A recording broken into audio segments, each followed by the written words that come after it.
Rasulullah didampingi putrinya yang tercinta Siti Fatimah radhiyallahu anha. Tidak sebulan 2 bulan, Bu. Bahkan lebih dari 1, bahkan tidak lebih dari 2 tahun. Sampai hampir 3 tahun. Usia 47 tahun, 47, 48 atau 48, 49, 5. Awal 50 usia Rasulullah, awal 50 baru Allah Subhanahu wa ta'ala menentukan pemboikotan selesai. Gimana? Keadaannya sudah seperti apa? 3 tahun atau 2 tahun ditinggal satu masyarakat, tidak dikasih makan, tidak dikasih apa, makan dengan seadanya yang ada di situ, kemudian kita tilik ke dalam. Kira-kira orangnya sudah seperti apa? Ini hampir 3 tahun sebelum peristiwa Isra Mi'raj, Rasulullah dicoba dan keluarga dan sahabat. Pemboikotan selesai, Masya Allah. Akhirnya yang sakit, banyak yang meninggal dalam peristiwa itu. Siti Fatimah sebagai manusia tidak makan hampir 3 tahun, sama. Tidak hanya lapar, sakit. Oleh karena itu sebagian ulama menyampaikan meninggalnya Sayyidah Fatimah sebab sakit yang diderita ketika pemboikot. Siti Fatimah usianya muda, Bu ya? Iya. Hah? Iya. Tahu emang? Siti Fatimah usia muda. Keluarga Rasulullah yang pertama menyusul Rasulullah, Siti Fatimah memang masih muda. Ini bicara sababiyah. Bicara sababiyah, ulama menyampaikan sakit ya ketika Rasulullah Siti Fatimah meninggal itu karena sakit yang diderita akibat pemboikotan. Nah ini ketika pemboikotan selesai, keadaan kaum muslimin, Rasulullah, keluarga dan para sahabatnya membelanya dalam keadaan lemah. Banyak yang sakit. Gimana? Ujian dari Allah. Dianggap lulus belum ini? Dianggap lulus atau belum? Ternyata Allah masih memberi cobaan yang besar yang lain. Apa? Ketika pemboikotan selesai, Rasulullah berharap dakwah Islam kembali semangat. Dakwah Islam kembali besar, dakwah Islam kembali melebar kepada lebih banyak orang. Tetapi Allah Subhanahu wa ta'ala menentukan lain. Apa? Orang-orang yang membela dakwah Rasulullah meninggal dunia. Ini baru pemboikotan selesai, Rasulullah bahagia, dakwah pengen disebarkan lagi. Ternyata orang-orang sekitar Rasulullah yang membela dakwah Rasulullah meninggal. Siapa? Abu Thalib meninggal dunia. Kepala suku Makkah yang membela dakwah Rasulullah meninggal. Ya, ini kalau membela dakwah meninggal, ya sudah, musuh akan berani menyerang. Ditambah lagi istri yang tercinta, siapa? Siti Khadijah meninggal. Bagaimana keadaan hari itu Rasulullah Sallallahu Alaihi Wasallam? Dakwah semakin Rasulullah merasa berat. Bagaimana sekarang hidupnya Islam? Bagaimana harus kemana lagi dakwah Islam? Di Makkah keluarga sahabat dalam keadaan lemah. Ditambah lagi orang-orang kuat yang membela dakwah Islam. Allah panggil, Allah cabut nyawanya. Disitulah Rasulullah mendapat cobaan yang besar. Orang-orang kafir Quraisy semakin kuat menekan Rasulullah, semakin kuat mendesak Rasulullah, mendesak para sahabat, mendesak keluarga Rasulullah. Dakwah Islam semakin tertekan. Oleh karena itu ulama menerangkan tahun tersebut dikenal dengan Amul Huzn, tahun kesedihan. Bukan berarti sedih, nangis. Artinya sedih di sini di mana dakwah Islam dirasakan begitu tertekan. Sulit, dakwah tidak bisa berkembang kali ini. Sehingga Rasulullah berpikir bagaimana lagi dakwah Islam? Harus kemana lagi Islam bisa hidup? Akhirnya Rasulullah berpikir barangkali saya harus keluar dari Makkah, keluar dari Makkah menyelamatkan Islam, namanya hijrah. Barangkali saya harus hijrah. Dan ini ketika Rasulullah memutuskan untuk hijrah, untuk keluar dari Mekah demi selamatnya dakwah Islam. Ini Rasulullah akhirnya keluar dari Mekah. Ini ketika mau keluar dari Mekah gimana? Adakah sahabat yang membantu Rasulullah mengikuti? Adakah keluarganya yang terus membela Rasulullah? Ternyata kala itu keadaan masih sangat lemah. Rasulullah hijrah keluar dari Mekah, tidak ada yang menemani. Tidak ada sahabat yang menemani, tidak ada keluarga yang membantu. Kita semakin punya bayangan kala itu keadaan Rasulullah ya. Keluar dari Mekah hijrah. Hijrahnya kemana? Hijrahnya kemana? Kemana? Taif. Salah lagi ya. Hijrahnya kemana? Ke Taif. Hijrah ke Taif, Rasulullah tidak ditemani sahabat yang selalu membelanya. Rasulullah tidak ditemani keluarga yang selalu membantunya, karena itu sangat tertekan. Kafir Quraisy tekanannya sangat besar, sehingga Rasulullah tidak ditemani keluar dari Makkah untuk hijrah ke Taif. Rasulullah hijrah ke Taif punya harapan dakwahnya bisa terselamatkan. Rasulullah keluar dari Mekah dengan catatan, makanya sahabat tidak ada yang berani keluar, keluarga tidak ada yang berani membantu. Karena apa? Karena catatan dari kafir Quraisy, barang siapa yang keluar dari Mekah berarti tercoret dari penghuni Mekah, tidak boleh kembali lagi. Makanya nggak ada yang berani keluar. Tapi Rasulullah demi dakwah Islam, Rasulullah memutuskan keluar dari Mekah, walaupun harus ternyata dicoret dari tanah air. Maka kan tanah airnya, keluarga, tanah air, tanah kelahiran, keluarga, sahabatnya semuanya ada di Mekah. Rasulullah berkorban, meninggalkan keluarga, meninggalkan sahabat, meninggalkan rumahnya, keluar walaupun harus dicoret dari penghuni Makkah demi dakwah Islam. Tidak ada yang menemani. Kemudian Rasulullah masuk ke Taif dengan harapan dakwahnya bisa diterima sehingga kaum muslimin punya kekuatan. Rasulullah datang ke pembuka orang-orang Taif, permisi. Namun apa ketentuan Allah Subhanahu wa taala? Rasulullah bukan disambut dengan bahagia. Rasulullah bukan disambut dengan kehormatan. Ketika Rasulullah minta izin dengan pemuka-pemuka Taif, pembesar orang-orang yang berpengaruh di Taif, dakwah Rasulullah bukannya diterima dengan tangan terbuka, bahkan Rasulullah ditolak. Orang-orang Taif bukan menghormatinya dengan memberi suguhan-suguhan yang sangat nikmat, tidak demikian. Bahkan Rasulullah ditinggal, kemudian orang-orang Taif mengumpulkan anak-anak. Anak-anak kumpul. Jadi orang Cirebon sih cung pada kumpul cung. Ya. Hah? Cirebon paham kan? Gado-gado aja ya.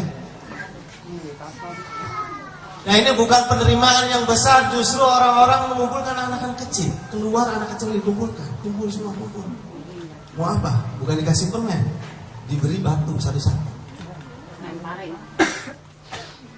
Anak kecil diberi batu satu-satu, kemudian Rasulullah disuruh keluar dari rumah, bahkan disuruh keluar dari Taif dengan menyuruh anak-anak kecil mengusir Rasulullah. Tahu. Coba bisa. Rasulullah diusir.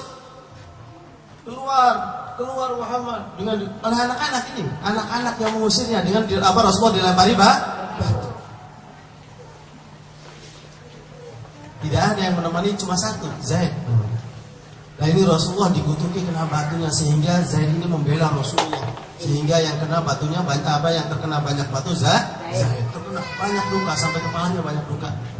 Rasulullah pun tidak luput dari luka, dari lemparan batu, kaki Rasulullah berdarah. Gimana? Punya bayangan belum keadaan Rasulullah? Sangat besar ujian kepada Rasulullah.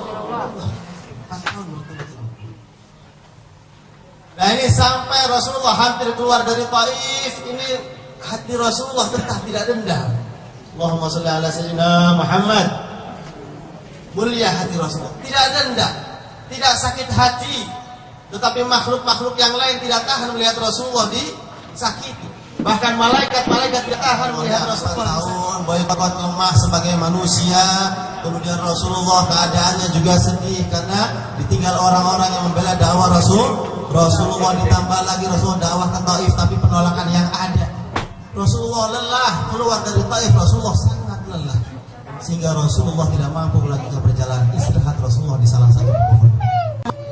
Ya Allah, saya mengadu, bukan atas cobaan yang kau berikan, aku ridho segala cobaanmu. Tapi saya takut seandainya cobaan-cobaan itu disertai oleh murkamu. Illam yakun bika ghadabun alayya fala ubali.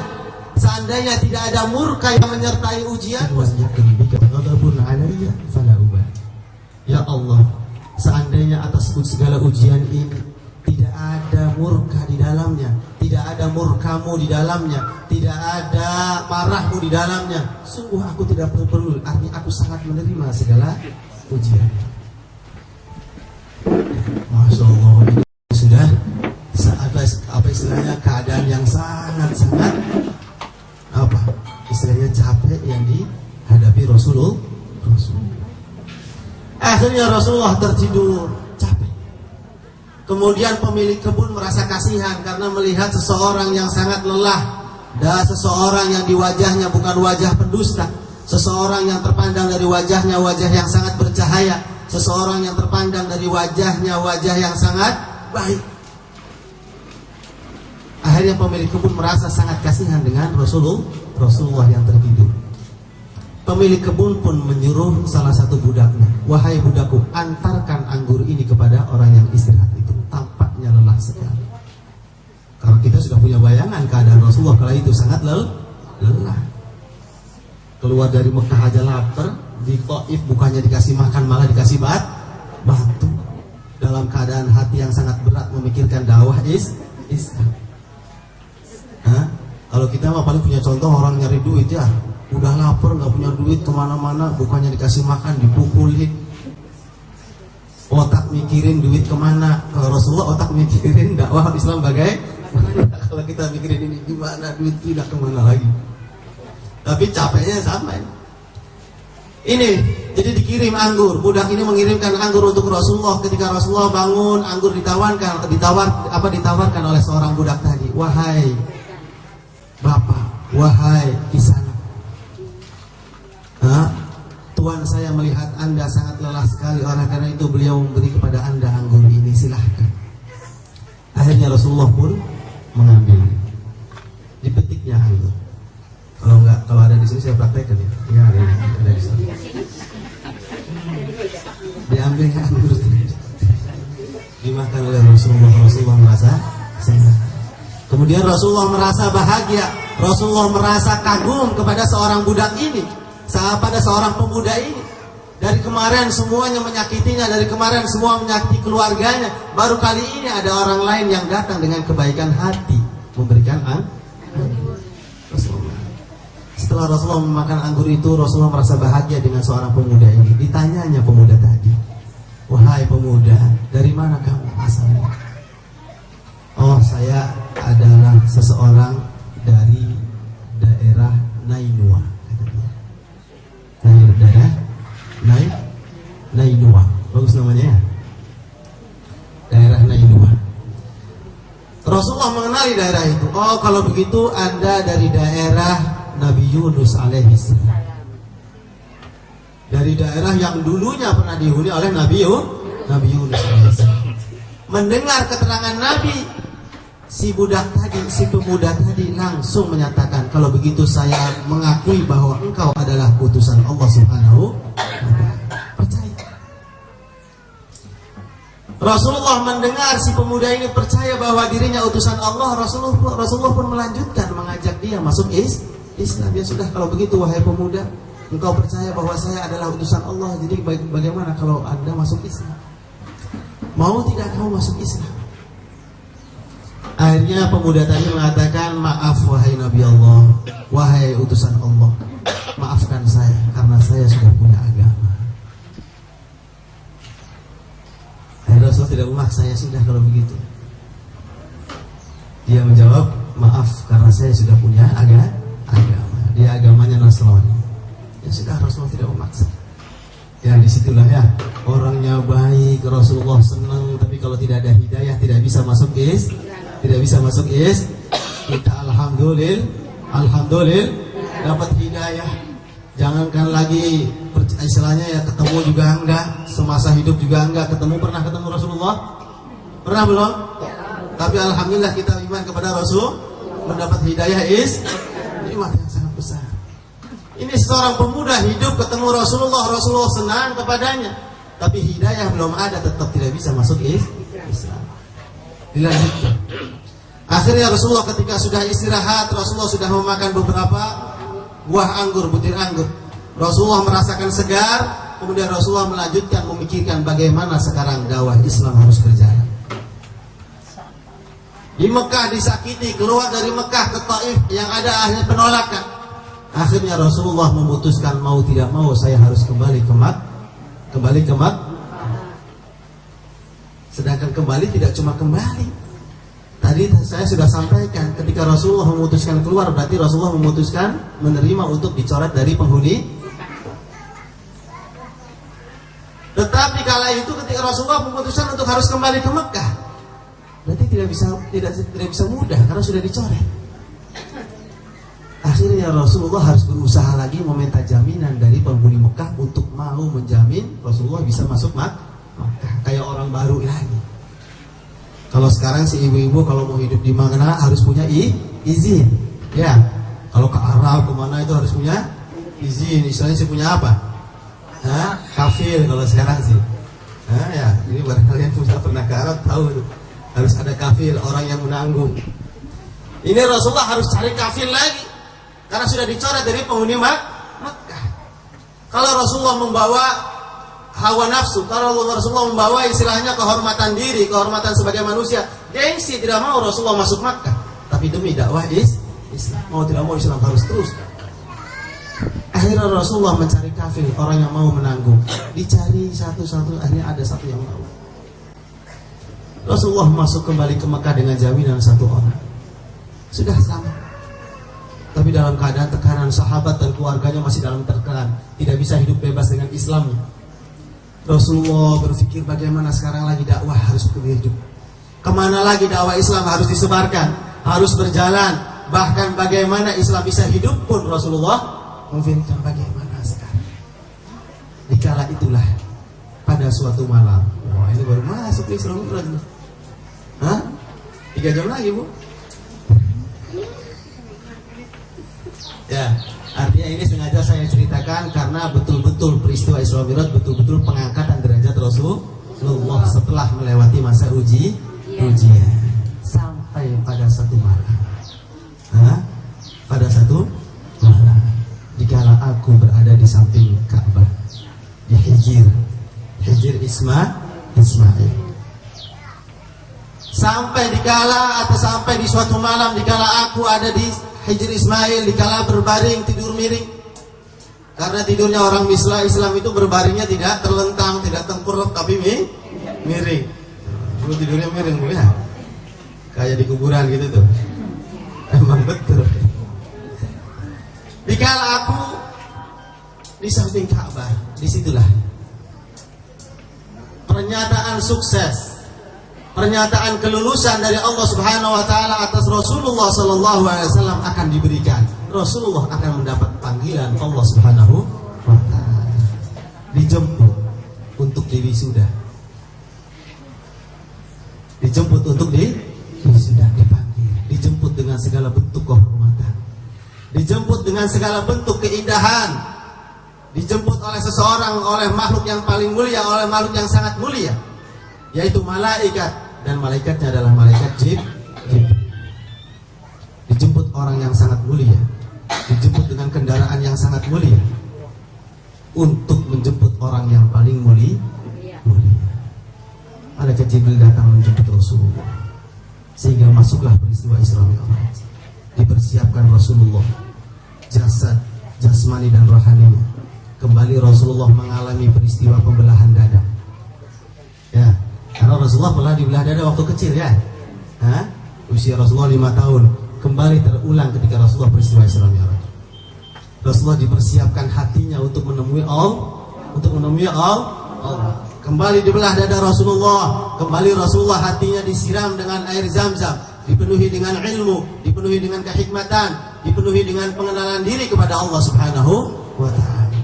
dipenuhi dengan kerinduan untuk bertemu Allah. Selesai pembedahan. Sehingga masih ada terlihat bekas bedahnya. Ya, tapi bukan bekas yang jelek, bukan. Yang jelas terlihat bekas bedah Rasul. Sehingga perjalanan pun dimulai dengan perjalanan yang sangat terhormat, dengan perjalanan yang sangat mulia. Rasulullah dengan mengendarai kendaraan yang sangat istimewa dikenal dengan buraq, yaitu satu hewan yang lebih tinggi dari himar. Himar itu keledai dan lebih rendah daripada apa? Bagel kalau bahasa Arabnya, atau bahasa Indonesianya apa ya? Lebih tinggi dari himar. Himar itu keledai, lebih rendah dari bagel. Bagel itu blaster kuda sama keledai. Kuda kalau kawin sama keledai, anaknya namanya bagel. Apa tuh? Ibu-ibu tahunya bebek sama entok, anaknya namanya tongki. Bagel ini kendaraan yang dikendarai oleh para nabi. Mulailah perjalanan, diawali dari Masjidil Haram menuju Masjidil Aqsa.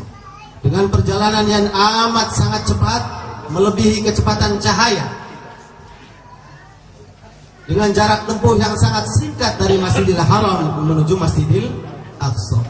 Namun sekali lagi subhanallah, maha suci Allah, perjalanan yang amat sangat cepat tersebut namun dirasakan begitu lambat. Ini perjalanan sangat cepat, lebih cahaya. Ini tangan ibu kalau menggerakkan dengan sangat cepat ya tetap cahaya lebih cepat, dan ini perjalanannya lebih cepat dari cahaya. Namun maha suci Allah dalam penciptaannya, yang sangat cepat tersebut tetap dirasa lambat. Loh, kenapa saya katakan begitu cepat namun terasa sangat lambat?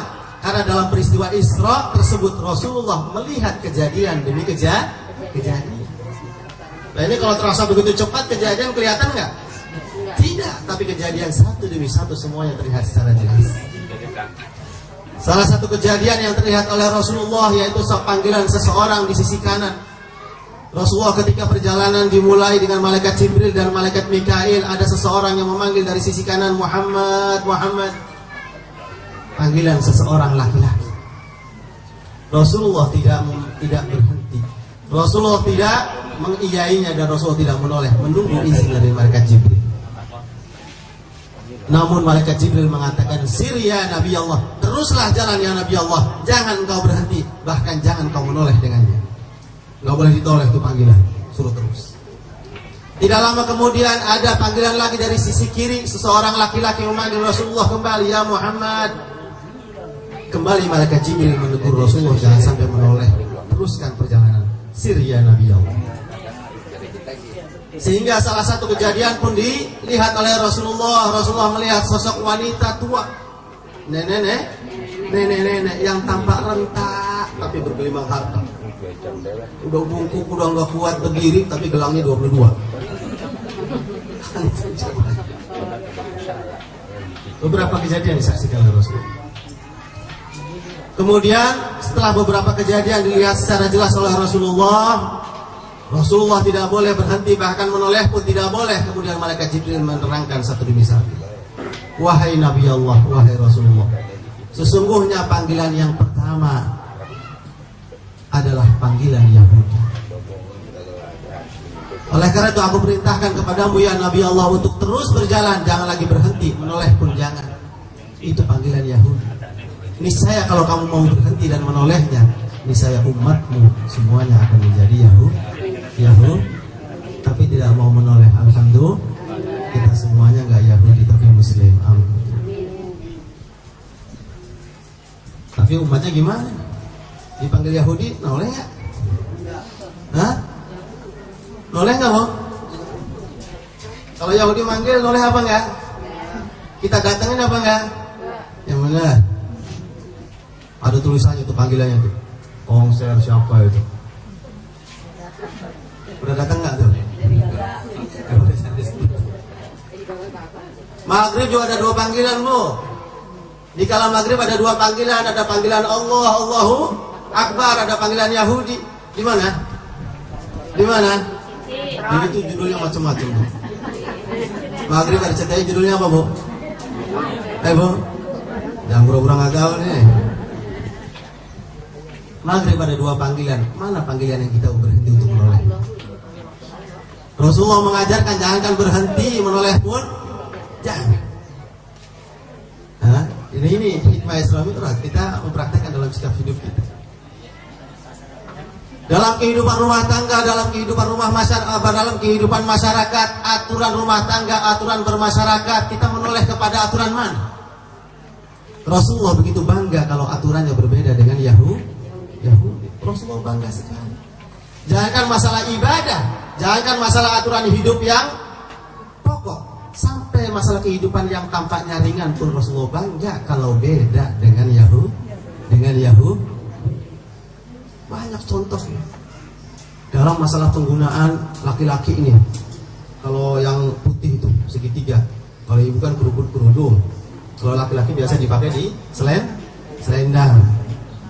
Itu kan bentuknya segitiga, Bu ya.